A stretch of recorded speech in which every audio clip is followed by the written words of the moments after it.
So guys, yan na si tita ko yan. Sobra na malinis na background. Yan na, lagi niya na yung mortal oil na sobra na use.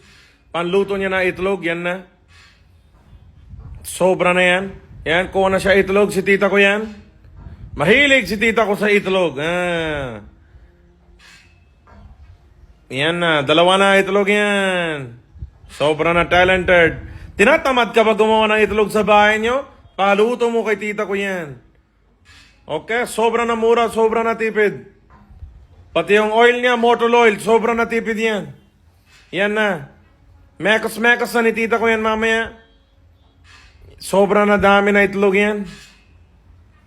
So, tama na tita, tigil mo na yan. Para na wala ka na utok.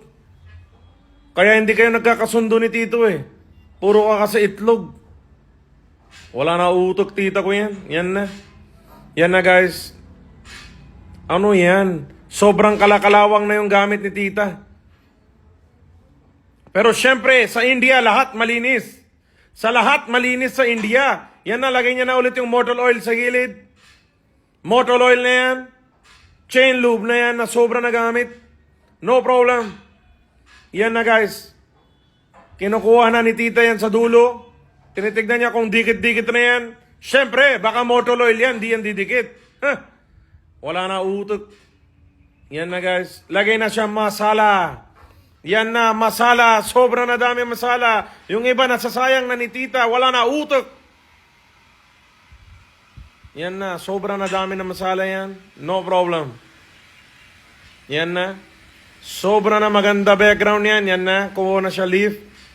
Hindi ko na alam ano na leaf yan. Baka Tito leaf. No sense. Wala na utot. Ano yan, tita? Wala ka na... Okay, yan na, yan na. Finally, tapos na yan. Hindi niya na babaliktad? Okay, yan na guys. Kain na kayo ganyan.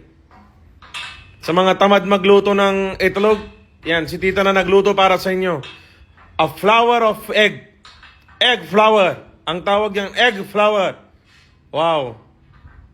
Para kang basurero na kumakain yan. Pero okay lang, kain na. Sobrang...